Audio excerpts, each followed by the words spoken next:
కస్టమర్లను చూసి doctor YS Rajasekhara Reddy గారు ఎల్బీ స్టేడియంలో ముఖ్యమంత్రిగా ప్రమాణ స్వీకారం చేసి మొట్టమొదటి సంతకం తెలంగాణ రైతాంగానికి ఉచిత కరెంటును అందించడమే కాకుండా 1300 కోట్ల రూపాయల బకాయిలను వందలాది వేలాది క్రిమినల్ కేసులను రైతుల మీద ఉంటే ఒక్క కలం పోటుతోని కాంగ్రెస్ పార్టీ రైతులకు ఉచిత కరెంట్ ఇచ్చిన మాట వాస్తవం కాదా?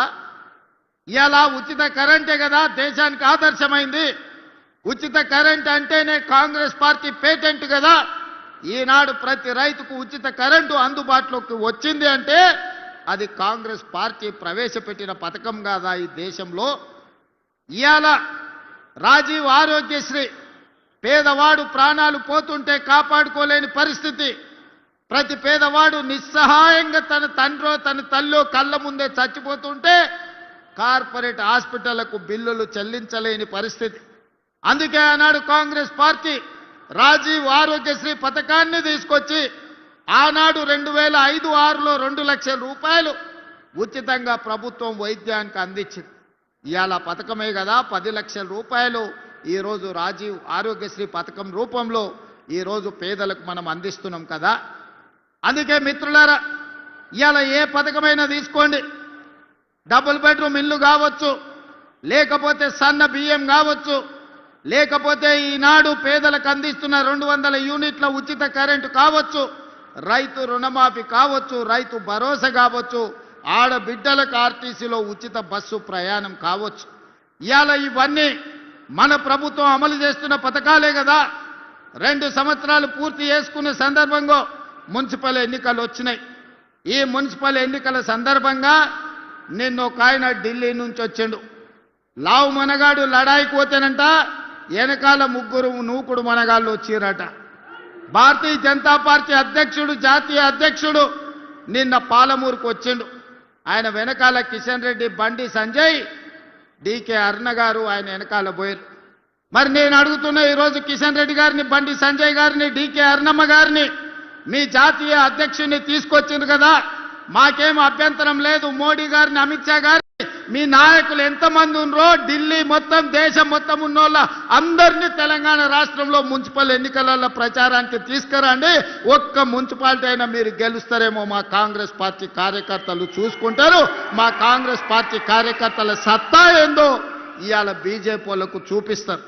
నేను అడగదలుచుకున్న బీజేపీ జాతీయ అధ్యక్షుని 2014లో నరేంద్ర మోడీ గారు మా మహబూబ్నగర్ జిల్లాకు వచ్చినప్పుడు పాలమూరు రంగారెడ్డి ఎత్తిపోతల పథకాన్ని జాతీయ ప్రాజెక్టుగా చేస్తాము అని అన్నాడు. 3 సార్లు మోడీ గారు ప్రధానమంత్రి అయ్యాడు. 12 సంవత్సరాలు బీజేపీ అధికారంలో ఉంది. మీకు చేతులు రాలేదా? పాలమూరు రంగారెడ్డి ఎత్తిపోతల పథకాన్ని జాతీయ ప్రాజెక్టుగా ప్రకటించాలన్న ఆలోచన కానీ మీకు దేవుడు ఇవ్వలేదా అని నేను అడుగుతున్నా. ఇవాళ కాళేశ్వరం ఇవ్వలేదు, జాతీయ ప్రాజెక్ట్ ఇవ్వలేదు, మెట్రో రైలు ఇవ్వలేదు, మూసీకి నిధులు ఇవ్వలేదు, రీజనల్ రింగ్ రోడ్డు పూర్తి చేస్తామని చెప్పలేదు. మరి ఏమి ఇవ్వడానికి మీ జాతీయ అధ్యక్షుడిని తీసుకొచ్చిరని నేను అడుగుతున్నా. ఎన్నికల సందర్భంగా మా పొన్నం ప్రభాకర్ గారు చెప్పిండ్రు, బీజేపీ ఏమిచ్చిందా అంటే గాడిద గుడ్డిచ్చిందని పార్లమెంట్ ఎన్నికల్లో చెప్పిండ్రు. ఇవాళ నిజంగానే బీజేపీ జాతీయ అధ్యక్షుడు తెలంగాణ రాష్ట్రానికి వచ్చేటప్పుడు గాడిద గుడ్డు తీసుకొచ్చిండు తప్ప ఆనా పైసా కూడా ఇవాళ ఇవ్వలే. ఏ మొహం పెట్టుకొని 12 ఏళ్ల తర్వాత కూడా నరేంద్ర మోడీ గారు ఇచ్చిన హామీ పాలమూరు రంగారెడ్డి ఎత్తిపోతల జాతీయ ప్రాజెక్టు ఇవ్వకుండా, మెట్రో రైలు 2వ విడత ఇవ్వకుండా, మూసీ ప్రక్షాళనకు నిధులు ఇవ్వకుండా, రీజనల్ రింగ్ రోడ్డును కట్టుకోవడానికి అనుమతులు ఇవ్వకుండా ఏ మొహం పెట్టుకొని ఇవాళ బీజేపీ వాళ్ళు ఇవాళ ఓట్లు అడగడానికి వచ్చిందని నేను అడుగుతున్నా. ఇవాళ సూటిగా నేను అడుగుతున్న బీజేపీ నాయకులను, బీఆర్ఎస్ బీజేపీ బంధం ఫెవికాల్ బంధం కాదా? వీణా వాణి బంధం కాదా? మీ శరీరాలు వేరైనా మీ తలలు ఒక్కటే కాదా? మొన్న జరిగిన పార్లమెంట్ ఎన్నికల్లో బీఆర్ఎస్ చచ్చే అవయవదానం చేసింది.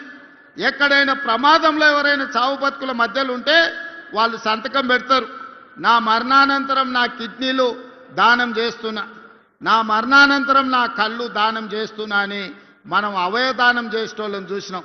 కానీ బీఆర్ఎస్ దరిద్రమేందో పార్లమెంట్ ఎన్నికల్లో మా ఓట్లు మా సీట్లు బీజేపీకి దానం చేస్తున్నామని 8 మంది ఎంపీ సీట్లను బీజేపీ వాళ్ళని గెలిపించింది బీఆర్ఎస్ వాళ్ళు కాదా? ఒక్క సీటు కూడా గెలవలే. 8 సీట్లలో బీఆర్ఎస్ వాళ్ళ డిపాజిట్లు పోయినాయి. మరి ఇవాళ 8 పార్లమెంట్ సీట్లలో డిపాజిట్ పోయిన బీఆర్ఎస్ వాళ్ళు మేమే గెలుస్తామని రంకెలేస్తారు. డిపాజిట్లు రాని బీఆర్ఎస్ సన్నాసులు రేపు మున్సిపల్ ఎన్నికల్లో ఎట్లా గెలుస్తారని నేను అడుగుతున్నా. ఎందుకు మీరు ఆలోచన చేయొచ్చు. బీఆర్ఎస్ వాళ్ళు ఎందుకు బీజేపీకి ఓట్లు వేపించిరని దోపిడీ చేసిండ్రు. వేల కోట్ల రూపాయలు కొల్లగొట్టిరు. ఇవాళ బీజేపీ జాతీయ అధ్యక్షుని హోంశాఖ సహాయ మంత్రిగా పనిచేస్తున్న ఈ జిల్లా పార్లమెంట్ సభ్యుడు బండి సంజయ్ గారిని కిషన్ రెడ్డి నేను సూటిగా అడుగుతున్నా. కాళేశ్వరాన్ని ఏటీఎంగా మార్చి వేల కోట్లు కొల్లగొట్టిందని అమిత్ షా నరేంద్ర మోడీ గారు తెలంగాణ రాష్ట్రంలో అన్నమాట వాస్తవం కాదా? ఇవాళ కాళేశ్వరం మీద కమిషన్ వేసి అవినీతి లెక్కలు తేల్చి వీళ్ళని అరెస్టు చేయండి అని రాష్ట్ర ప్రభుత్వం శాసనసభలో చర్చ చేసి కేంద్రానికి పంపిస్తే సిబిఐ విచారణ ఈ రోజు వరకు ఎందుకు మొదలు పెట్టలే? దీనికి సమాధానం బండి సంజయ్ కిషన్ రెడ్డి చెప్పాల్సిన అవసరం లేదా? వేల కోట్లు కొల్లగొట్టిన కాళేశ్వరం, 1,00,000 కోట్లు పెట్టి కట్టిన కాళేశ్వరం 3 ఏళ్లలోనే కూలేశ్వరమై కూలిపోతే ఇవాళ సిబిఐ విచారణ కోసం కేంద్ర ప్రభుత్వానికి శాసనసభ సాక్షిగా నిండు సభలో తీర్మానం చేసి సిబిఐ కేసులు పెట్టి కేసీఆర్ను హరీష్ను బొక్కలో తొయ్యండి అని అసెంబ్లీ సాక్షిగా తీర్మానం చేస్తే 6 నెలలైంది. అతి లేదు గతి లేదు, సిబిఐ విచారణ లేదు. మరి దేశ ప్రధానమంత్రి అమిత్ షా గారు కాళేశ్వరాన్ని ఏటీఎంగా మార్చుకొని వేల కోట్లు కేసీఆర్ కొల్లగొట్టిందని చెప్పినప్పుడు విచారణ చేసి బొక్కలేమని మీకే కదా మేము అధికారం ఇచ్చింది. మీరు ఎందుకు వాళ్ళ మీద కేసు పెట్టలేదు? దీని వెనకాల ఉన్న మర్మమేంది, మాయేంది అని చెప్పి నేను ఇవాళ బీజేపీ వాళ్ళని అడుగుతున్నా.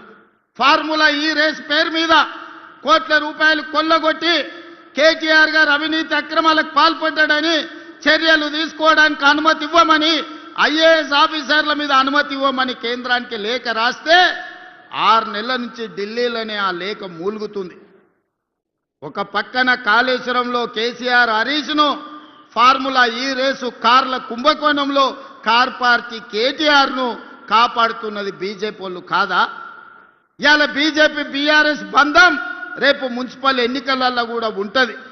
ప్రత్యక్షంగా పరోక్షంగా కరీంనగర్ మున్సిపల్ కార్పొరేషన్లో బీఆర్ఎస్ బీజేపీ ఒకరికొకరు సహకరించుకొని కాంగ్రెస్ పార్టీని దెబ్బతీయాలని గూడుపుటాన్ని చేస్తున్న మాట వాస్తవం కాదా?